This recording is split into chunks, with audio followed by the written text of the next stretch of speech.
दोस्तों, जब भी हम कभी कोई नया फ़ोन परचेज़ करते हैं या नया कोई फ़ोन परचेज़ करने वाले होते हैं, तो 3-4 चीज़ें ही ऐसी होती हैं जिनके हम बहुत ज़्यादा ध्यान देते हैं, जिसमें ऑब्वियसली सबसे पहले तो आती है मोबाइल फ़ोन की कॉस्ट, यानी कि वो जो हमारा मोबाइल फ़ोन है, जो हम परचेज़ करने वाले हैं, उसकी कॉस्ट कितनी है, यानी कि वो हमारे बजट में फिट हो रहा है या नहीं। तो दूसरी चीज़ का जो हम बहुत ज़्यादा ध्यान देते हैं दोस्तों, वो है कि उसकी रैम कितनी है और उसका इंटरनल स्टोरेज कितना है। तीसरी चीज़ जो कि कहीं न कहीं हम उसे भी ध्यान देते हैं कि कैमरा कैसा है, यानी कि कैमरा का मेगापिक्सल कैसा है, जो कि हालाँकि दोस्तों कैमरा की जो क्वालिटी है वो मेगापिक्सल पे भी डिपेंड नहीं करती है, लेकिन फिर भी हम इसके ऊपर काफ़ी ध्यान देते हैं कि कैमरा का मेगापिक्सल कितना है, फ्रंट कैमरा मेगापिक्सल कितना है और बैक कैमरा का यानी कि रियर कैमरा का मेगापिक्सल कितना है। सो ऐसे में क्या है दोस्तों, बहुत एक इंपॉर्टेंट चीज़ है जिसके ऊपर हम ध्यान अक्सर नहीं देते हैं, या अगर देते भी हैं तो उसे ज़्यादा हम इंपॉर्टेंस नहीं देते, और वो होता है मोबाइल का प्रोसेसर। जी हाँ दोस्तों, और फिर क्या होता है कि 15 दिन के बाद जब हम अपने मोबाइल को यूज़ करते हैं, तो 15 दिन के बाद ही हम अपने मोबाइल को कोसने लगते हैं, जब हम कभी हैवी गेमिंग करते हैं या हमारा स्टोरेज थोड़ा सा फुल होने लगता है, क्योंकि जो हमारा मोबाइल फ़ोन है वो हैंग करना स्टार्ट कर देता है। और ऐसे में हम अपने मोबाइल फ़ोन को कोसते हैं और खुद को भी गालियाँ निकालते हैं कि हम यार हमने कैसा मोबाइल ले रखा है जो 15 दिन के बाद ही हैंग करने लगा है। सो दोस्तों, आज की इस वीडियो में हम बात करेंगे मोबाइल का प्रोसेसर क्या होता है, ये कैसे काम करता है, और साथ ही दोस्तों अगर आप कोई नया फ़ोन परचेज कर रहे हैं तो आप कैसे पता करें कि कौन सा प्रोसेसर आपके मोबाइल के लिए सही है। तो चलिए दोस्तों वीडियो को शुरू करते हैं।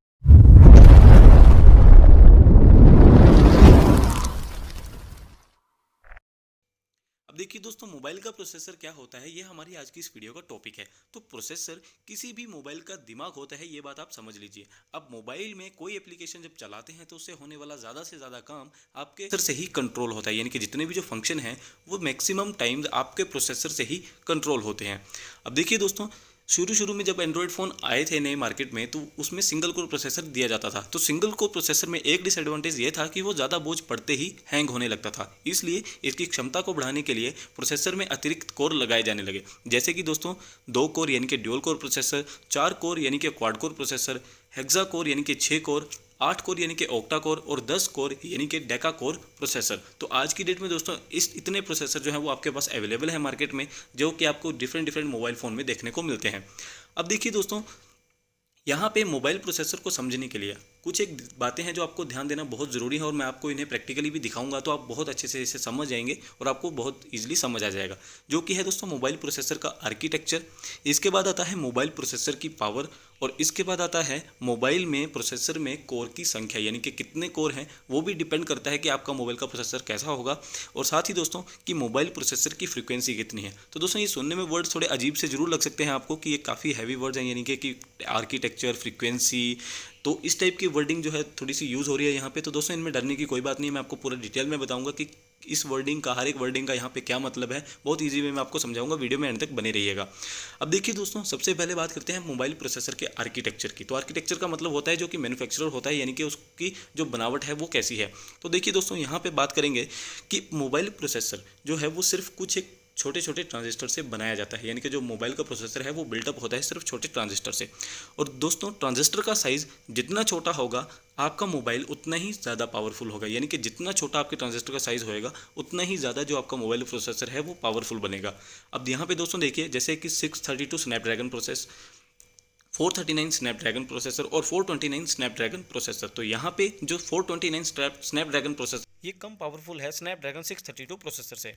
तो यहाँ पे आप देख सकते हैं जो डिफरेंट कंपनीज़ हैं उनके जो प्रोसेसर का साइज़ है वो कैसा है, यानी कि जो एक्जीनोस है, जो सैमसंग कंपनी देती है, जो सैमसंग कंपनी का प्रोसेसर है एक्जीनोस, उसका साइज़ है 40 नैनोमीटर। क्वालकॉम प्रोसेसर 16 से 20 नैनोमीटर, मीडियाटेक प्रोसेसर 26 नैनोमीटर। तो यहाँ पे आप देख सकते हैं दोस्तों कि जो सैमसंग कंपनी का जो एक्जीनोस प्रोसेसर है, जो कि सैमसंग कंपनी का अपना प्रोसेसर है और अपने मोबाइल में वो यूज़ करती है, उसका साइज़ है 14 नैनोमीटर। और जो मीडियाटेक प्रोसेसर है उसका साइज़ है 26 नैनोमीटर, यानी कि जो सबसे छोटा साइज़ है यहाँ पे वो है मीडियाटेक प्रोसेसर का, जो कि सबसे छोटा है 26 नैनोमीटर। तो दोस्तों यहाँ पे यही एक रीज़न है जो कि सैमसंग के मोबाइल के हैंग होने का सबसे बड़ा रीज़न है, यानी कि सैमसंग के मोबाइल जो आपके हैंग करते हैं, चाहे आप किसी भी रेंज का मोबाइल फ़ोन को परचेज़ करेंगे तो वो हैंग करेगा। उसका रीज़न यही है कि जो उसका साइज़ है वो बहुत छोटा नहीं है, जैसा जितना कि मीडियाटेक या क्वालकॉम प्रोसेसर का है। तो वीडियो में आगे बढ़ते हैं दोस्तों, ऐसी ही और मनोरंजक आपको मैं नॉलेज देता रहूँगा इस वीडियो में, वीडियो को एंड तक देखते रहिएगा। अब बात करते हैं कि मोबाइल के प्रोसेसर के कोर की, यानी कि मोबाइल के प्रोसेसर जो कोर है वो कैसे इफेक्ट करता है। तो यहाँ पे दोस्तों इस चीज़ को बहुत ध्यान से देखिएगा, क्योंकि बहुत मज़ेदार चीज़ है ये। देखिए, अगर मान लीजिए आप किसी गाड़ी को धक्का लगा रहे हैं और कोई एक आदमी या एक पर्सन उस गाड़ी को धक्का लगा रहा है, तो दोस्तों यहाँ पे इसे एक तो ज़्यादा पावर भी लगेगी और वहीं दूसरी ओर दोस्तों ये बहुत ज़्यादा थक भी जाएगा, क्योंकि ये एक अकेला जो है वो एक काम को कर रहा है। लेकिन दोस्तों वहीं दूसरी ओर मान लीजिए अगर मैं इसके साथ 4% और देता हूँ या मैं इसके साथ अगर 7% और दे देता हूँ, तो ऐसे में क्या होगा, ये 8% मिलके एक गाड़ी को जब धक्का लगाएंगे तो दोस्तों बहुत ही इजी वे में इस गाड़ी को ये धक्का भी लगा पाएंगे और साथ में हर एक आदमी को जो है वो थकान भी नहीं होगी। तो दोस्तों ऐसा ही कुछ होता है हमारे मोबाइल के प्रोसेसर के साथ। जैसा कि आप देख रहे हैं यहाँ पे कि क्वाड कोर और ऑक्टा कोर, अगर इन दोनों प्रोसेसर की बात करें तो क्वाड कोर में हमारे 4 कोर हैं और ऑक्टा कोर में हमारे 8 कोर हैं। तो दोस्तों यानी कि अगर हम कोई चीज़ या कोई एक्टिविटी को परफॉर्म कर रहे हैं, मान लीजिए अगर हम पबजी खेल रहे हैं या गेमिंग ही कर रहे हैं, तो उस गेमिंग के लिए हमारे यहाँ पे ऑक्टा कोर का जो प्रोसेसर होगा और जो क्वाड कोर का प्रोसेसर होगा, तो ऑक्टा कोर का जो प्रोसेसर होगा मोबाइल जिसमें ऑक्टा कोर का प्रोसेसर होगा, वो हमारा कम हैंग की प्रॉब्लम देगा और वो हमारा बेटर परफॉर्म करेगा as compare to the quad core processor of mobile. तो चलिए दोस्तों वीडियो को आगे बढ़ते हैं।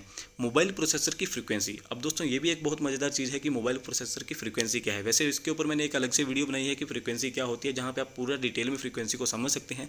अगर आपने वो वीडियो देखनी होगी तो मैं उसका लिंक आपको डिस्क्रिप्शन में और आई बटन में दे दूंगा। लेकिन फिलहाल बात करते हैं कि मोबाइल फ़ोन में फ्रीक्वेंसी का क्या मतलब है।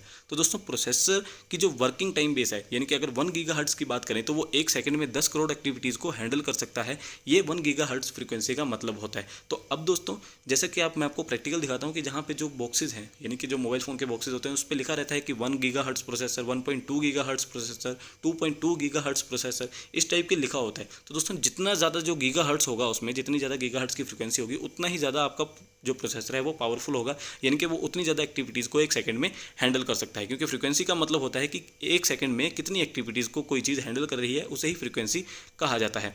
तो दोस्तों अब बात करते हैं बहुत अहम चीज़ की कि कौन सा प्रोसेसर बेस्ट है हमारे मोबाइल के लिए, ये हम कैसे जानेंगे। तो देखिए दोस्तों, सबसे पहले तो कुल मिला के जो इस पूरी वीडियो को देखने के बाद एक निचोड़ निकलता है कि कोर की संख्या जितनी ज़्यादा होगी प्रोसेसर आपका उतना ही पावरफुल होगा। यानी कि अगर ड्यूल कोर प्रोसेसर और अगर क्वाड कोर प्रोसेसर की बात करें तो क्वाड कोर जिसमें 4 कोर हैं और ड्यूल कोर जिसमें 2 कोर हैं, तो क्वाड कोर का प्रोसेसर ज़्यादा पावरफुल होगा। वहीं दूसरी ओर दोस्तों फ्रीक्वेंसी जितनी ज़्यादा होगी प्रोसेसर उतना अधिक पावरफुल होगा। यानी कि अगर 1 गीगाहर्ट्ज़ की फ्रीक्वेंसी है एक मोबाइल में और दूसरे मोबाइल में 2.2 गीगाहर्ट्ज़ की फ्रीक्वेंसी है, तो जो 2.2 गीगाहर्ट्ज़ फ्रीक्वेंसी का मोबाइल होगा उसका प्रोसेसर ज़्यादा पावरफुल होगा। और लास्ट में दोस्तों उसकी बनावट, यानी कि साइज़ ऑफ ट्रांजिस्टर जितना छोटा होगा प्रोसेसर आपका उतना ही बेस्ट होगा। तो ये दोस्तों ये चीज़ तो मैं आपको प्रैक्टिकली भी बता चुका हूँ, यानी कि जो आपको मैंने अभी पीछे दिखाई कि जो सैमसंग के मोबाइल हैं उनमें जो प्रोसेसर है वो छोटा नहीं है, जबकि मीडियाटेक और क्वालकॉम प्रोसेसर में जो ट्रांजिस्टर का साइज़ है वो काफ़ी छोटा है, इसलिए वो ज़्यादा पावरफुल होते हैं और सैमसंग के मोबाइल्स इसीलिए हैंग करते हैं। तो दोस्तों उम्मीद करता हूँ कि आज की आपको वीडियो नॉलेजेबल लगी होगी। तो वीडियो पसंद आई हो तो प्लीज़ यार वीडियो को लाइक कीजिएगा, दोस्तों के साथ शेयर कीजिएगा, चैनल पर नए हो तो चैनल को सब्सक्राइब करके बेल आइकन को प्रेस जरूर करें। Thank you so much guys, मिलते हैं नेक्स्ट नॉलेजेबल वीडियो में, तब तक के लिए पीस आउट।